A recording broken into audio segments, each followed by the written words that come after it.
Welcome back, my friends, to the show that never ends. Corked Stats, the fastest freaking show in MLB. Absolutely anywhere with you, brother boy, yo. Big Johnny Stud coming to you worldwide. Brooklyn, New York, as always. Coming out that damn chair as always. Whew. Man, getting old. Those holiday weekends and that partying kind of catching up to me. USA Soccer on the docket tonight. Let's go, USA. USA. That game last night was fucking awesome, that Mexico England game. I'm not going to pretend to be some football head, though. I've been watching World Cup, as a fan of the Forza my entire life. Now that USA is relevant, it's a lot of fun. We're really jacked up for that one. Hope everyone had a wonderful weekend, has all fucking 10 fingers and toes attached. Of course, there's a video of me somewhere circulating holding one of those Gatling gun Roman candles singing I'm a Yankee Doodle Dandy at the top of my lungs like a fucking animal. We put on a massive show for the entire neighborhood. Shout out the O'Neill fam and shout out Staten Island, New York. Yo, that was fucking off the hook, man. Holy crap. It's baseball's version of 300. Give the book nothing, take from that bitch everything. This is Sparta! You don't toot it is. All right, we've got a short slate today. I was actually digging that, though there is one game in the afternoon. Fuck. It's at 2 or it's at 4. It's at 2:40. Phillies and Royals kick off. We'll do that one, then we'll do the back of the board. Yeah, sign up to the Substack and shit. Check out the handle, John Legeza on X. Yeah, football stuff rocking hot and heavy. I'm drafting around the clock. I've got some article ideas coming and a fresh ranking re-rack. There aren't like these crazy movements, but certain things become more clearer and players get pushed up and then it kind of resonates downward. But hit me up if you have any football questions. The betting stuff is really solid. Check out the team level data. If you're the handicapping and those differentials are fucking pretty crazy. All right, enough of that shit, yo. Best part of waking up. Pitching sheets up in the mug. I guess we could do the early one really quick. Christopher Dirty Sanchez on the bump for the Fighting Phils, minus 219, heavy favorite on the road in Kansas City against Noah Cameron and the Royals with cheese, man. Just when Cameron was starting to pitch well, he went back in the tank, and the Royals' offense is fucking terrible right now. Those injuries are eventually going to catch up to you. How much could you, expect one man, Bobby Witt, to do? Jensen's been up and down, but he's a rookie. Caglione hasn't quite been the same since that return when he get hit with a pitch, I think. We just want to see him click back up. And, Perez missed a couple of days. He's not looking like himself. And, of course, Vinny P, Michael Garcia, both missing. Royals offense really just a shell of itself. Christopher Sanchez as good as anybody on a per inning basis. He's on 117 innings, 2 flat ERA and 109 whip, and not a single earn run indicator, including my custom ones that you get with the startup, under 3. 24 KBB, plus 15 swing and strike, 32 balls, 67 first strike, 41 chases. Just goes on and on and on. He does everything. Plus, you get 59% ground ball and a sub-1 homer nine, closer to a half a homer nine. Just 8 home runs in 117 innings. Man, Sanchez is fucking split-proof. He is the man. Now, granted, he's like the greatest pitcher ever at home, maybe a little bit more vulnerable on the road, but you can see the last 30 is so solid, man. We want to be looking for an angle to get on the underdog when it's plus 178. That's how baseball is played, but, sometimes teams are a favorite for a reason, and that run line for the Phillies is stuck at minus 130, which is a little bit pricey. I'll probably be fading this one. Noah Cameron, 4.95 ERA and 140 whip. Again, not an indicator below 4. Most of them, they're all at 4.25 or above. Most of them around 4.5 or worse. The command and the control has been good. That's the first piece we're usually looking for. But, he's falling behind, not inducing chases, not keeping it down, and then suffering from bad luck. Noah Cameron with a 65 left on base, 322 BABIP. That's going to get you in trouble. Even with the single-digit homer to fly ball rate, he just hasn't really had an answer for anybody. I see a quick mistake I made. All right, I don't know if I can fix this right now. You could see this is the... Shit, man. All right, I'll fix it afterwards. The batting average and the OPS are swapped here. So this should be here. This should be here. Right, and this should be 1. And that's correct. So here, watch this. I'm sorry. What a fucking idiot. Back, and gone. Hold on, I gotta take this one. Fuck, man. I set these things up at nighttime a lot of times to save myself this aggravation, but hold on, I do gotcha. And then, right, see, BA. Oh my gosh, help us all. All right, hold on, we're almost there, party people. Sorry. And just so you know, that's normally what happens. So for whatever reason, I have an import error sometime with split the XFIP and the batting average, but that's usually it if they're flip. If you're like, huh? All right, so sorry about the live TV fuck up, but that's part of the game. But it is really all about consistency. I was just looking it up this morning. 102 days in a row since opening day. Can you fucking forgive me? Of course, a couple of the fucking bolts are coming loose. 102 days in a row. And since we've been doing the Sunday pod, right? That's the data, the ranks, the algo, every single day. That was always the case. But I've even done some audio content every fucking day. So, cut me some fucking slack, Jack. I know my real ones understand, right? What is your profession? Well, today, part of your job is to take an arrow for the big dude who's, clearly not on his best game. So what I wanted to get at with Cameron is you expect these lefties to push lefties around, right? At the very least, if you're going to struggle versus tough righties, that's one thing. Some righties are lefty mashers. But Cameron's given up a 316 BA, 873 OPS to lefties. It's just been a really rough go, and you want your pitchers to be better at home. He has a 5.44 home ERA, and then even that little stretch that we got in the past has just kind of, flittered and faded away. We do have lefty on lefty violence here. The saving grace for the Royals would have to be the fact the Phillies haven't really hit lefties, but overall, I flip over to the L7. They are starting to pick up some steam. The hang-up has been the strikeouts, not really Cameron's game. They also have lefties that hit lefties, which has been a problem for Cameron, right? So there are some cross signals. That's why not to lead my precious Spartans to the fucking slaughter here. But the Kansas City bullpen is so bad. 7.71 ERA across nearly 47 innings with a 184 whip, 316 batting average allowed. And you can see why we have them clearing that run line. My cute pairing is probably Phillies plus the under. But again, whenever you're going Phillies plus the under, right? So if the Phillies have to win 0-8, it's got to be 5-3. You could bet Phillies under Royals under 3, but I think that's like the listed bet anyway. Where at least if you're playing Phillies to the under, it's plus 150, and then you could always look again for the starting pitcher win. I think that makes sense here. Let me flip back to the prop section. Again, you get every fucking thing you could think of. Shout out whoever asked me for this a couple of years ago. It's been huge. Sanchez at nearly 20 outs per game. 20 outs per start. So he's out there putting you in a position as a minus 210 favorite to certainly get you the fucking dub. So I don't think you should be paying minus 210. I do think the Phillies are the angle. Just, we always want to avoid that crazy tax whenever we can. Next up, Camden Schlittler, damn near Kildler on the bump for the bad guys. Schlittler looking to bounce back a little bit. Minus 102.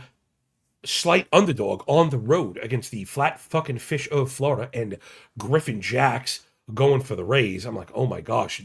The Yankees are down bad when, Cam is a fucking, even at minus 102. He's been incredible. You know what? Since we do have limited games today, let's show off a little bit of the fucking skill set here. Let's get under the hood for Schlittler. The reason I say that is I don't think we're going to find what we're looking for in the spreadsheet. And what I mean is it's immaculate, it's fucking perfecto mundo, bro. All the indicators, sub 1 whip, 208 ERA, over 100 innings of a sub 1 whip. What else could you ask for? Plus, it's not Fugazi. Yes, I'm a Yankee fan. We get it. And we're going to get to his flaws in his game.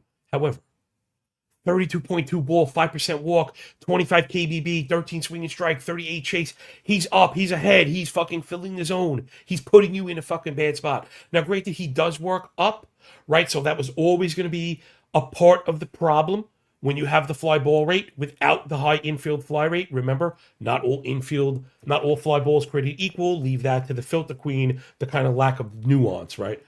High fly balls with a single digit infield fly are going to be a problem, especially if you're running near that 40 hard hit, even the high single digit barrels. And I think that's just what happened with Schlittler. Again, his homer to fly ball rate is still pretty low. So I'm not sure I'm ready to sell out on my guy here. Like I said, let's take a look. First, let's just check the game log really quick. I know I got ugly, but I'm a little bit fuzzy. I mean, it's really just a one game. You know, Cleveland got him over a month ago. And then Detroit just got him for 6. They hit 4 home runs. It was fucking really hot that day. Maybe Schlittler is fine and we're just kind of overdoing it here. Again, getting cross signals because, the Yankees thought of as a good offense. They're ass right now. Rays thought of as not a great offense. They're probably humming. Rays L7 is strong. I thought it was a little bit better. Let's check the L14 righty. That's kind of where the strength has been. And again, you can see the Yankees versus righties right now on one of the worst 2-week runs like imaginable for anybody, not just relatively for the Yankees. Swing and miss, just awful. Poor elevation, just nothing doing it all. No extra base hits. Sub 500 OPS. Wow. That's like an automatic demotion. The Yankees kind of earning a demotion right now. So back to Schlittler under the hood. Again, just to be clear, right? As good as Schlittler was last year, and as good as I thought he could be, I wasn't even on him for fantasy baseball this year because I was worried about a real lack of depth in the arsenal. You got to have a breaking pitch, right? Did I just fucking make that up? That can't be 4D chess, people. So here, let me show you what I mean. You get under the hood for Schlittler, 45% four-seamer, 27% cutter, 20% sinker. That's like in the 90s, percentile, percent utilization. So those are all fastballs. And while I know I've talked about this in the past, trying to come around on how he keeps getting away with this, the movement profiles are all pretty distinct. More sink on the cutter than the sinker, way less than the four-seamer, which has very good shape. Tons of arm side run on the sinker, which is really helpful to help you get actual whiffs on a sinker, which is really difficult. But it's why he's able to run a 20% whiff rate, which on his face does not feel very high. But I can assure you relatively it is. He does have a curveball that performs really well, plus 41 whiff. Let's take a look at the usage per game. Again, I keep telling myself that I'm going to do a tutorial for paid subs on really how to use this stuff and how to do these 1, 2, 3 kind of pitching analyses. But, man, our first days off are coming up. I'm out of here. I am outie fucking 5,000, bro. We are down the coast to fucking VA. And I just can't picture myself doing that. I talk about the disconnect, and I run hard, man. I like to think of myself. I'm a picture of consistency, right? And work ethic. Again, 0 days missed. I'm doing this shit all by myself. But, man, I need a fucking break. I'm falling apart. And so here's something encouraging. And funny enough, because in the last start, Schlittler threw the most curveballs, right? Now, it was not responsible for any of the damage. So if we're picking up signal on a increased usage of the curveball for Schlittler, he's going to fucking reascend. I'm looking at that start as a blip. But the reason I went under is I went, oh, there we go, Yankee fan, blah, blah, blah, blah, blah, blowing the fucking Yankees. When I clearly hate the Yankees. We've got paid on that F5 at plus money all week against the fucking Twins, right? We hit Zebby, we hit Joe Ryan, we got them all. Now over to Griffin Jax, he's been pretty damn good, actually.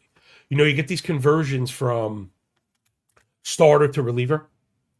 And when you have guys that have arm talent, and we start to see successful stretching out periods, which we've gotten from Jax, he's been very effective.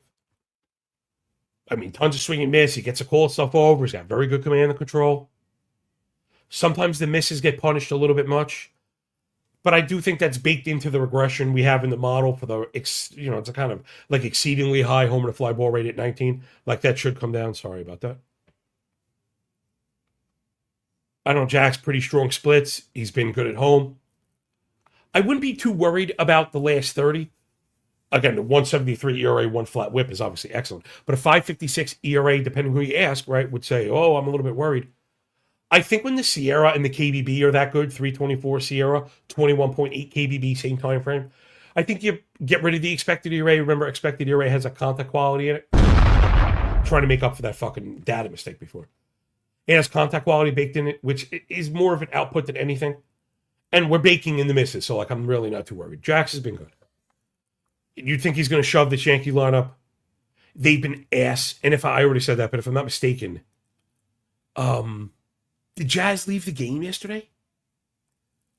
This team with no Jazz, then they're in real trouble. Yankees in serious trouble. Totals are really low on this one. Actually, I'm surprised it's at 7.5. This one feels like it probably should be 7 because both bullpens have been excellent as well. Yankees have a 147 ERA across 55 innings that will play. It's the only reason why they haven't embarrassed themselves. But right now, they do feel like the type of team that if they go down by 2, it's a wrap. Rays have been equally as good in the bullpen. Funny, moving Jax out of it, a guy that was kind of closing games. Him elevating into a starter. Rays having the bullpen rise to the occasion. Rays really earning that badge for pitching development. I feel like the market has gotten away from them a little bit in the last few years, but I'm buying into the Rays. I feel like they know what the fuck they're doing. So if you look at the model, you can see we're to the under. I actually have the Yankees for a win. I mean, man, Schlittler minus 102, I could dig it, That'll work for me, brother. But I think the 7 is safe also. The 7.5, excuse me. It's at minus 120. So it's starting to get a little bit juiced. Expect this one to close at 7. You heard it here first. Next up, Mikey Burrows on the bump for the Stros. He's even money on the road against the Nacionals and Miles Michaelis. Just one thing I wanted to mention, right? Gotta hold up. Every time Michaelis is listed to start, they end up going with a opener. So I just want to put that out there because sometimes you're looking for like these, could be prop bets or you're using an individual matchup to do analysis and it just could be misplaced. I just got to put that out there. I feel like that's been the case. Let me just see if I'm full of shit or not. I've got the Michaelis game log here. Okay, he actually made his last start. He gave up 6 runs. I think they got him on the way out the door. But before that, 1, 2, 3, 4. I mean, it's like 10 in a row, right? So he had let's call it 9 appearances in a row that he didn't start. He went at least 5 innings in 7 of 9 and was really good in the majority of them. And some of them were 6. He went 7 scoreless in relief against Seattle. This fucking reliever thing is really nuts, the bulk thing. And we sort of happened with Brian Bayo too, which actually I found very funny. Right, so obviously the Boston is another place I trust the pitching. With they brought in Body or whatever. But I did find that funny. Generally, teams tend to do what works. Even if we can't explain it in the spreadsheet. So Bayo was kind of really bad as a starter, and he was elite following. They go back to him as a starter. The guy gets fucking destroyed, and then demote him. Meanwhile, though, again, see, they knew what they were doing in hindsight 2020. Jake Bennett looks like a fucking stud. But I found it funny that I was so why don't you just open for him? Maybe it's a first inning thing. Yips, butterflies, who knows? We could figure that out at another point. That's even though we want to know if it's the answer, it doesn't really matter. The results are what really matters. The season's going on right now. It's not theoretical. We're fucking running competitive games. I don't know. I would have just let him work again in case it was between the ears because, again, we believe he had arm talent. I thought they did too because they kept giving him the fucking rock every 5 days. Anyway, maybe Michaelis maybe he does get it. I don't know. The distance was encouraging. Anyway, I've stepped on the Burrows rake, and I think you got to get away from it. We're going to go under the hood in a second. Let's do the spreadsheet thing first. The old spreadsheet dance. 558 ERA, 151 whip for Burrows. Michaelis not far behind. 544/129, respectively. It's just really gross here. But Burrows in particular, man, I thought we could be looking at a breakout. I trust Houston to develop pitchers. So, one, that's obviously not an infallible approach. And this is, I think, where we have to be careful.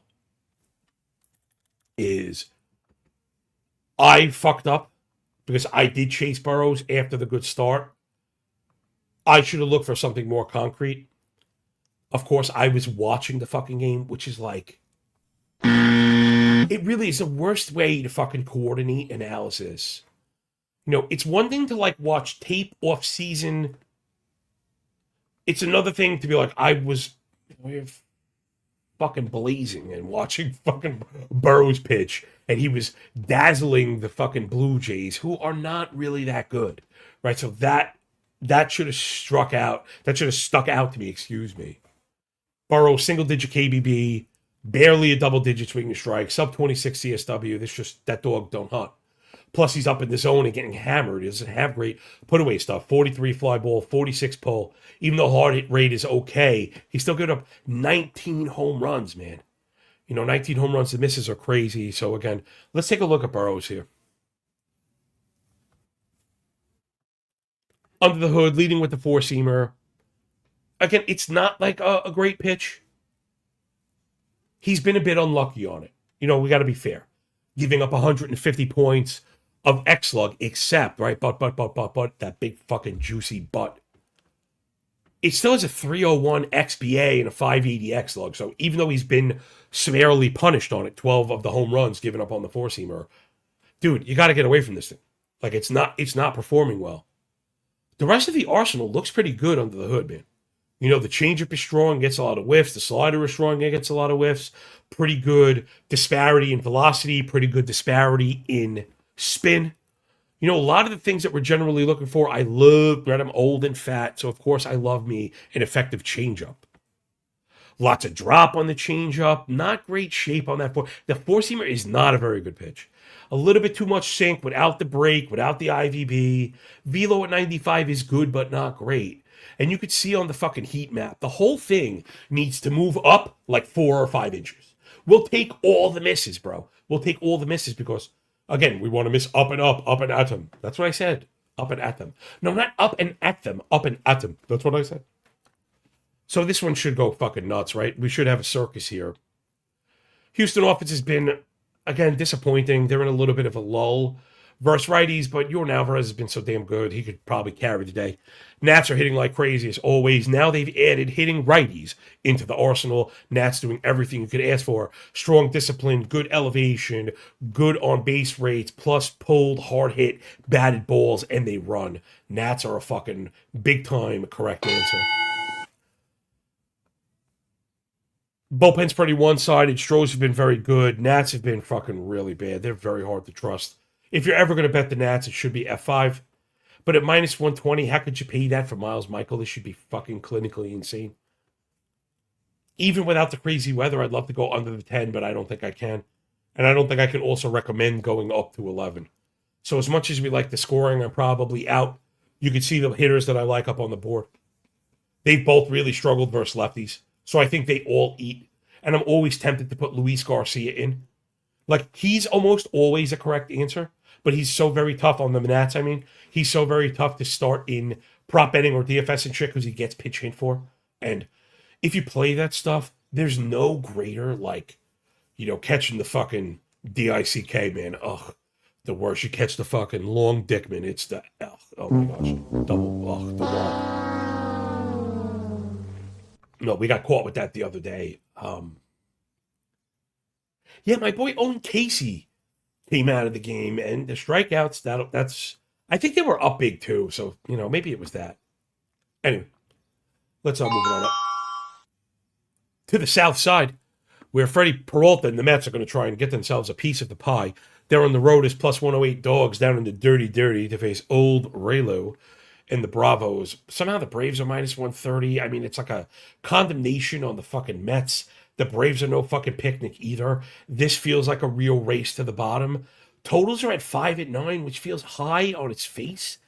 But Peralta has these massive blow-ups. So quick look at Freddie Peralta. I mean, massive fucking blow-ups. 481 ERA and a 142 whip. Just not what the Mets signed up for when you bring in Peralta. 39 ball and 9% walk is probably par for the course. But the 11 swinging strike and 22K are not. I mean, the first strike rate is now below 60. The chase rate is below 32 with the spiked line drive rate. And it is pretty ugly for Peralta right here. You can see tough splits really across the board, entirely too many walks, 6+ ERA on the road, 8.5 ERA last 30, though the expected ERA is quite a bit better. The Sierra and the KBB are far from encouraging. Peralta's been a fucking disaster. That said, when you have these massive blowups, now I'm not trying to paper over them, because again, giving up 5 earned runs in 3 of your last 5 is atrocious, right? It's atrocious. It's completely not viable. That said, the good ones, if you find the good ones, are great starts. And they're in there, but they're going to be soured, right? The overall stuff is going to be soured. And he's just been one of the worst road pitchers. Gave up 5 through 4. He gave up 10 through 2 1/3. You know, even, and then the 6 was to St. Louis. He did have a good road start before that, but had given up 4 to Miami, the one before that. So it's just been really, really bad. Peralta's been very inconsistent, and it's a ton of 4-seamers. Are you trusting the Braves to hit righties, though? They have a sub 100 ISO, 624 OPS versus righties last 2 weeks. That's 280 PAs. Not like they've been much better. We can check the L7 for a leading indicator. I mean, it's been quite a bit better. Austin Riley's starting to hit, and Olsen is hitting, plus Harris is hitting. Maybe this is it. I'd be a little more encouraged if they would steal some fucking bases. Braves had just 1 steal in the last week. Very hard to operate like that. Who else did we mention sucks? The Blue Jays. They have no steals in the last week. Again, it really is one of the big determining factors this year for a functional offense is, running. Again, stolen bases are good, fucking 80 chess. But guys that run are generally fast, 90 chess coming at you. But you want guys to go first to third and score from second. We see it as bettors, especially if you're an F5 bettor. When you have hold on. I'm gonna try and not fucking puke. When you're in an F5 where the pressure is on, right, to score. Man on first, you're doing something, you're watching on the MLB fucking box score app, with the little picture of the box. And you see the blue, but it doesn't say runs. It says, what does it say, in play? Right, because it goes purple for out. And you're like, oh no. And guys that just don't score from second is, oh my gosh, is the fucking horns, the stone cold worst. And I always feel like you love these teams that fucking run. The longer you bet and you realize that a lot of this shit is very much subject to the variance of balls in play. We want the fucking speed that forces the defense, right? Because as offenses are trying to mash, these guys are fucking terrible at defense. I catch myself bitching about unearned runs, and I'm like, well, asshole, do you really cap it? And I'm like, no, not really. So, I got to take my fucking license. All right, so do you trust the Braves to hit? I don't. Do you trust the Mets to hit? I don't know. I don't. They're starting to rock with some power. Again, taking walks. But Raylo's been gross. He's been wild. So that's the pathway to the over. I mean, you're really going to want to avoid a bullpen war at the end of this one. The Pens have been very good. Atlanta, in particular, very good. So I'm kind of to the under here. I know it's definitely not popular. And I'll tell you what, this actually might be a interesting spot to wait and see if this goes to, if this is going to go to 9.5. I'm going to bring up BetStamp really quick. That's when these websites are I wouldn't bet totals without a BetStamp or something like that, where you want to be able to see all the different listings, because the price in itself is an indication of the direction. And then sometimes there are places that have the move made as their baseline. Even if they've adjusted for the juice, you have an idea of direction. That's baseball betting's equivalent of reading the tape. If you're like a derivatives trader, we look for volume to stack in the market to kind of look for a little bit of directionality. I used to trade /ES. What the fuck was I talking about? Oh, I was talking about totals, and we were talking about the Mets. Ooh, actually, maybe I'm a little bit wrong on this one. There are actually a couple of spots with 8.5s up. Again, they're to the plus money side, but it's not like 9s and 9.5s. It's 9s and 8.5s. Maybe the under is the sharper play right here. Hold on, let me mark that on my thing. I haven't marked anything. So I wanted Phillies. Hold on, Philly plus the under. We had Yankees winning, and then also that one under 7.5. Just 1 second. I'm usually marking these in real time. I fucking forgot. I'm an idiot today. And then, yeah, Houston and Wash is a fade. I've got Mets Atlanta under that 9. I think right now that's the pick at minus 115. And at 8.5, you're not going under. Next up, my boy Shane Drohan on the bump for the Cheesemakers. Milwaukee minus 120 on the road in St. Louis to face my boy Dustin May at even money and the Cardinals. Yeah, this one feels a little bit off. Although I guess maybe the book beat me to it. I thought I saw, maybe I'm just mistaken. I thought I saw 4.5, 8.5, and we were going under. The Dustin May stuff felt pretty predictable last time. I know a lot of people were really upset that he got destroyed. It's like, oh, drop this guy, fuck this guy. You know how people get, oh, fuck this guy. He's an asshole. He missed with the changeup. He's not an asshole. You know what I'm saying? Why were we off that, like, very predictably? The return stuff. So now we're hearing, oh, it's 2 starts in a row. The start on the way out was the injury start. The start on the way back is the rehab start. We're looking for May to be fine again. He's been great this season. He's great. I mean, look at the board. May's been fucking incredible. He's the very best version of Dustin May. Forget the 4.8 ERA. All the indicators are strong. Command and control checks out. If anything, the ERA very easily explained with a 63 left on base, 321 BABIP. Granted, the homer fly ball is low, but he's kind of a ground ball guy anyway. Man, even seeing the strikeouts at 22 is really encouraging for May. And if I'm not mistaken, he's been pretty good at the crib. He's been much better at the crib. Again, see, the last 30 stuff is fine. It's all ERA driven. And the other side, Drohan is really good. I was a little bit surprised. So I mentioned digging the Boston R&D for pitching, and I believe that. I do. Kyle Boddy is a man. He has my vote of confidence. However, what the fuck was that trade? I mean, I would have felt like Harrison for Durbin was enough.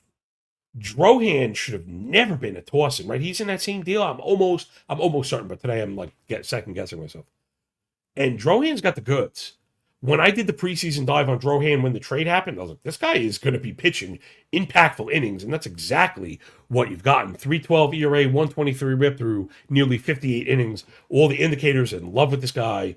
You know, he doesn't give up walks, no free passes, generates fucking whiffs, gets ahead. You get ground balls, doesn't give up home runs, just 5 home runs and 57 2/3. Let me see, I forget if I think he's a rookie, but I'm not sure if he's debuted. Just forgive me 1 second. This is Shane Drohan that we're talking about. Because he is 27, and I know I've seen the name floating around before. No. This is the debut. I mean, you got a nice track record, especially in the upper levels when he shaved off the walks, which is translated into bigs. I think Drohan is good. I think May is really good. Now, I do it once an episode. And there's always a pitcher I don't know is left-handed. Funny how that's like the thing that I just can't get my mind around, right? Drohan is a lefty. Hey, man, that red text, if you're an audio-only listener, you really should check out the video if you've ever been curious what the data set looks like. I show off all of it. To know which teams are battling lefties to do the scrolling thing is such a fucking huge edge. Just in time, right? It's a time save, and it keeps you from making the mistakes. So last 30 Cardinals v lefties is a super strong split. So this is kind of a tough spot for Drohan. You know, they've been really, really good. But maybe like the home runs aren't there. I'd still be buying in some power progression It's probably been stunted by the lack of pull, but you're getting everything else. They're not waving at anything. They're taking walks if you'll give them. They're hitting the ball, putting it in play, getting on base, doing the most with it. So Cardinals are a fucking tough O. Milwaukee, the second I go to back them, they kind of shit the bed. Again, it's that passivity. There are some times when you're watching them and it's like, strike one, strike two. And then they have to swing at something shitty. And what do you get? A weak hit ground ball. And that's exactly what the spreadsheet shows. And then sometimes you get a hard hit ground ball and it gets, picked up and you're out. So Brewers can be very frustrating. It's frustrating. The bubbles. It is really frustrating. L7, they're pretty much nose to nose. Digging the offenses. Both bullpens are pitching well. Cardinals bullpen had been so bad. Had been so good. Then got so bad. And they're trying to turn the cruise ship around right now. 1 home run allowed in 43 1/3 will fucking do just that. So I think I'm on the under. I thought I liked Milwaukee, but the St. Louis offense is a sneaky one. When they're rolling, you don't feel good going up against. You get Weatherholt and Herrera and Walker. Now, see, it's funny. I'm usually thinking but you don't worry really at all about Burleson. I don't even know if does Burleson even fucking play against lefties? Sometimes. Not really. Not really. He's played 5 days in a row. I don't think Burleson will start today, and he's a power source there. They've gotten a real shot in the arm from Lars Nootbaar. Man, adding pieces is a fucking help. Also, Church was the other guy I wanted to mention. He's not going to play today. You're missing. I just kind of default. You're missing some power sticks, the guys that pop up on our hitter sheets. But I'm still a little bit worried here. I don't think I'm going to end up betting this one. Milwaukee does have the bullpen emoji. You get the bullpen report every single day, along with the entire fucking pile of shit. Let's see what else we could put on top of this thing. Not to mention, your fucking biological clock is ticking. McGill 2 of 3, Uribe 2 of 3, Ashby 2 of 3, Grant Anderson 2 of 3. That's a tough spin. The pitch counts are a little bit low. You might see McGill again. A lot of mixed signals. I spent entirely too much time on that. I don't know.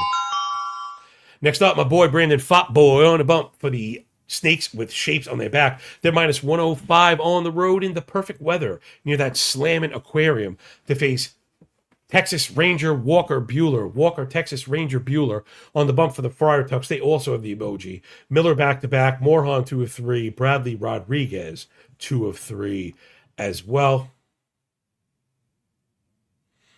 Again, I'm a little bit torn. Padres are starting to hit. And Buehler is pitching. Well, of course, we got fucking yoked. We got fucking yoked on that last start. I mean, when you're running cold, you kind of step on these rakes. And then when they happen, you're like, oh, I can't believe I backed Walker Buehler. What the fuck is wrong with me? So if you weren't paying attention, 5 days ago, we started, we started him in the fucking wind, man. Damn it. Yeah. So we started Buehler in the wind. And we ended up with, it was more than one, more than two, more than 3 fingers in the coolie. One finger in the coolie. Two fingers in the coolie. Three fat fingers in your coolie. Ha, ha, ha. As Buehler gives up 9 earned, 3 dongs, 4 walks through 4. Ouch.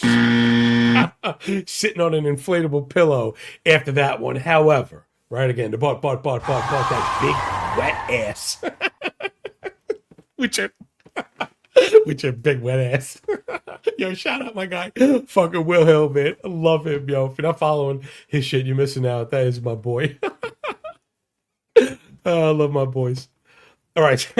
So what I was getting at is Buehler had been so good. And again, it was only a matter of time. So at the time he was running, we're at 5 starts. He had given up 5 earned through, more than 26 innings, struck out 27 in that time frame. So it was just a kind of a matter of time. But Buehler's been really good, right? And the spreadsheet kind of bears all that out, right? We're not making it up. The ERA is high, but I think the underpinning stuff is encouraging. And I was under the hood. Let's take a quick look also at Buehler. I know I saw something I liked. So again, the spreadsheet is not crazy good, but it's also not terrible because if you're just going to succeed at a few things, it's One, understanding when you don't have a great fastball. He does not. He's killed that usage. That was always the big problem for Bueller. Okay? He gets ahead. Tons of weak ground balls.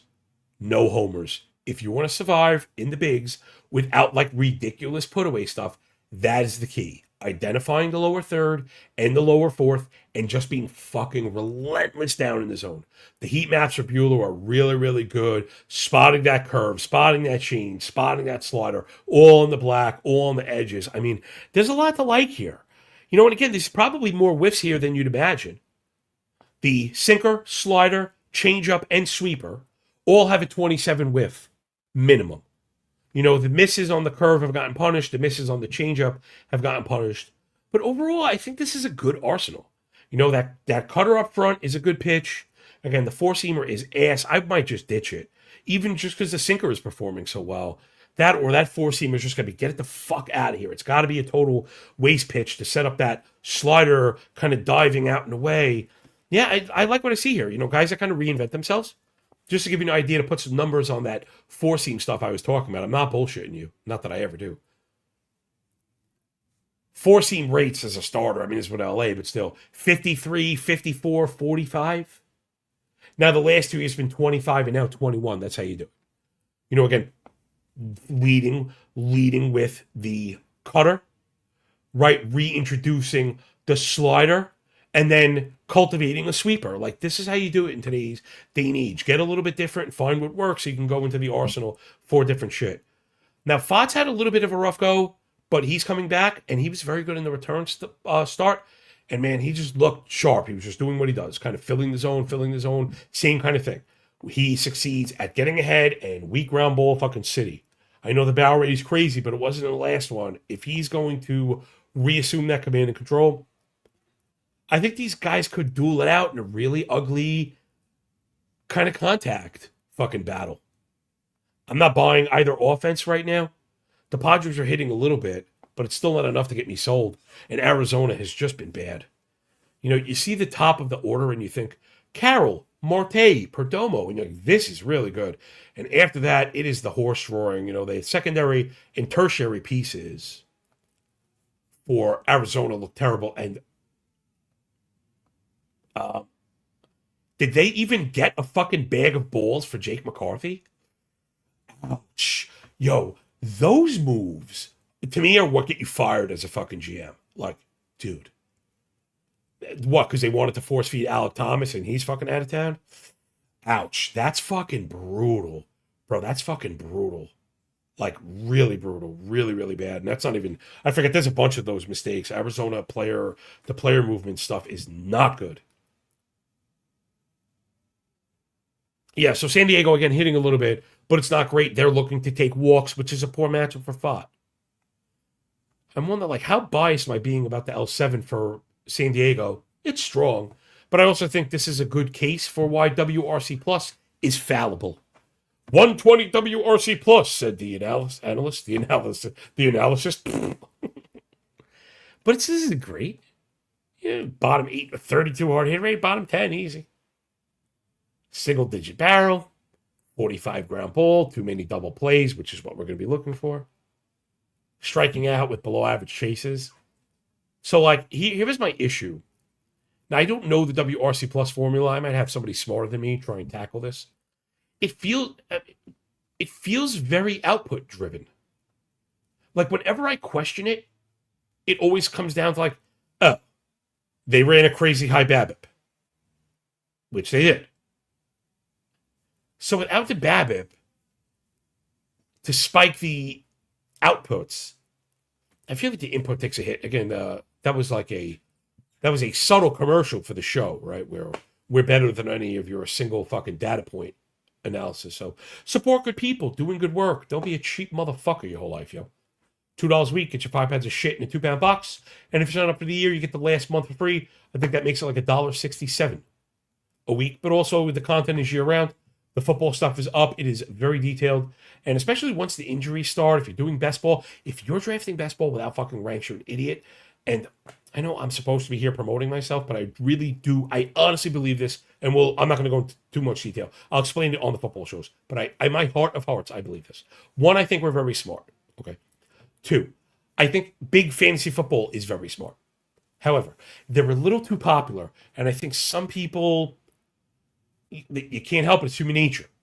YouTube driven content will have a percentage of, I don't want to say clickbaitiness, but you know what I mean, kind of engagement, looking to entice you. Well, like, I don't do that. I'm not popular, nor do I care to be. I honestly don't give a fuck. Right? If anything, I do things that kind of hurt my own popularity, like promote football stuff on a baseball stream. But I think our takes that are different from a very popular cognoscenti, the talking heads kind of move the market. So, like, you want to be willing to go against that in the first place? If you were against the move in the first place, I'm seeing like dodgeball, it's a 2-player swing, right? Dick, duck, dick, dick. Dip, duck, dive, dodge, and duck, or whatever. Dodge. You can dodge a spreadsheet. You can dodge ball. And I think this has been huge for me. I've never been this confident about a fantasy football season. All right, so yeah, I think we're under. I think we's under. Funny because you don't expect to be saying this much. The San Diego bullpen is the real disaster here for the under. So that's probably why it's 8.5, but that still feels high. You could probably talk me into the under 4.5. I've been trying to go under full game. I know that's kind of out of character for me, but you could see where we've had success. Shit, I don't have the stats. Sorry to give you the fudge. I broke again. I don't have the actual stat. I got to try and find it. But I saw it, and somebody smart I know validated it. So forgive me a little leeway, but it was like the single highest scoring frame in a baseball game, right? Half inning, not inning, half inning. The single highest scoring half inning is enough to win the game 50% of the time. Right? The 4-run inning is enough to win when you have, and a lot of times even the 3-run inning is enough to win. So that kind of screamed at me singular blow up point. And again, this isn't perfect. And this is kind of what my guy Kyle Source Network was talking about. I'm going to be on with them tonight again, by the way. Shout out to everybody, kind of driving interaction. He's how these things work. You keep going on Twitter and tagging me and shouting me out and all the stuff. We're, pushing the whole fucking crew. So shout out to everybody. I know USMC is doing that. I think Jeff was doing that. Maybe Jay was doing it. I know a few people have been really supporting the cause. And again, I can't thank you enough. Shout out to Poods also. Just touching me yesterday. Very generous people making, whatever, just offer me shit. Just really kind of out of goodness of the heart type stuff. So I'm basically, long story long, I'm tempted to go with the under, but I worry, right? If you have that 1-3-run inning, you blow up the under and the full one may still hit. So hopefully that wasn't too confusing. I'm gonna put under, but I'm not sure which direction I'm gonna go. The thing that may tip me to the F5 rather than the full game even after that diatribe is, 1, the San Diego bullpen, and 2, Fott in the return. I'm not sure what kind of distance we're going to get. I would imagine, I can't bring it up right now. I'd imagine his out prop, right, which is a good way to try and gauge pitcher distance, is with the books, is probably 15.5 juiced if I had to guess. Right, they're going to dare you to pay for him to come out for the 6th because there's a bit of uncertainty he will. Next up, Kevin Gausman on the bump for the Bluebirds, minus 114 on the road under the beautiful bridge in San Francisco to face Landon Roop and the Gigantes. The San Francisco Treats, minus 105 at the crib. Again, I'm to the under, right? After all this, over. Right now, I'm to the under, not to bury the lead, right? We love Gausman. I think he's very good. I think people are being a little too rough on him. I was on the hood today. Listen, when the splitty is good, he's great. But he's not just good, he's great. You got a lot of the things we're always looking for. Again, he gets guys to reach, when he fills the zone. But again, the missed splitties end up in the fucking 8th row. I get it. And I guess he's kind of struggled on the road if that's your hang up. For a guy like Gausman, I see the wild last 30-day stuff. And after all the velo and all the shape stuff is checking out, I just tend to think he's going to be fine. Now, out of curiosity, is pretty bad. Let me just see the actual game log. I forget. I'm pretty sure I've eaten at least one of these L for Love in that 30-day span I was just talking about. Again, I mean, we saw again. This is probably exactly what I was talking about in a nutshell. Last 4 starts. Went 7, gave up 1, struck out 7. He goes 2, gives up 7. Oh, shit. Walked 4. That was at Wrigley. Then Texas goes 6, gives up 6. 3 dongs, 2 walks, 4 Ks, whack. But then goes 6, gives up 1. It was a solo shot, strikes out 7 Mets. So maybe it's competition-based. What do you think about the Giants? I guess they're hitting righties right now. I actually thought it was going to be a little bit more of a lull. That was the L14 up on the board. This is the L7. A little bit of strength. It's really the Blue Jays that are the fucking scary thing here. Oh, man. I guess I like the Giants to win as I think about it. But that Giant bullpen's been ass, even though Killian has slammed the door a couple times in a row. Kind of encouraging if you're in a deep fantasy league and you need saves, really difficult. Same for Jordan Romano. I feel like shit. I missed him on the rec. It turns out the Rockies actually gave him an entrance, right? He had like a firework entrance, like a WWE fucking pyro entrance. Jordan Romano is the closer for the Rockies. You normally don't get that if you're not it. And he slammed the door. And he was not bad for the Angels. Something went wrong there. I think I don't know. He got caught, dating the fucking GM's niece or something like that. Some shit was going on. So we also like Roop-a-Loop. You could bring your green hat. I think Roop's been way better than a 4.55 ERA to 1.37 WHIP. But when you run poor command and control and fall behind, you open yourself up to the bad luck, right? So this is not fair. He's unlucky. 40% ball is bad. Now, you try and make up for it with a 28 CSW, right? So you could drop the breaking stuff over and get it called for strikes. We fucking love that. But 65 left on base, 326 BABIP, despite all of the great elevation and contact numbers, he should not have a 4.55 ERA. Right, if you're going 16 KBB, 28 CSW, 49 ground ball, 29 hard hit on Fangraphs, and 6 home runs for 89 innings, you should have a better run out. But, Dems is the fucking breaks, kiddo. I tend to believe in Roop, especially against his fucking shitty Toronto team.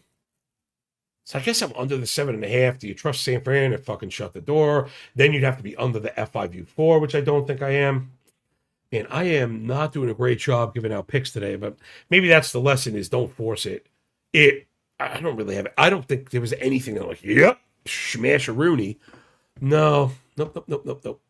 I do think San Fran, man, like I said, I think they win. Maybe I'm going to end up with the San Fran F5, right? We're just looking for Gausman to kind of continue this like meh path a little bit and have the San Francisco, the Giant offense that we like, just kind of carry the day. Maybe get us to one or the two that we need to kind of scratch across. All right.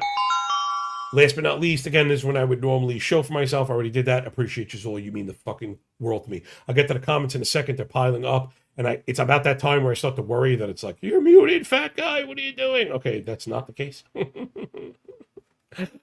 Listen, when you're compulsive, and sadly, I hate to admit this, but I've done that before. I've recorded entire hour-long podcasts on mute. Fucking happens. Stupid shit happens. All right, now talk about games I'm not interested in. Kyle Freeland on the road for the Rocks. Plus 180 down in Hollywood, always up to no good, to face Eric Lauer and the Trolley Dodgers. Lots of bad pitching here. You'd love to back the Rockies' offense with this number, getting plus 180, but very hard to trust Freeland with a 7.25 ERA. Very hard to trust Lauer with a 4.84 ERA when his expected stuff's all north of 5. I mean, geez, this is fucking horrendous. Horrendous. Maybe under the hood, Freeland's actually been better than Lauer, right? At least he's throwing strikes, getting ahead. Lauer, a 7 swinging strike, 22 CSW to go with the 17 home runs. Freeland not far behind, 16. Let's see the home and away stuff. Obviously, Freeland would get some grace. Oh, yeah, here's some grace in your fucking anus. 6.4 ERA at home, 8.31 ERA on the road. Yeah.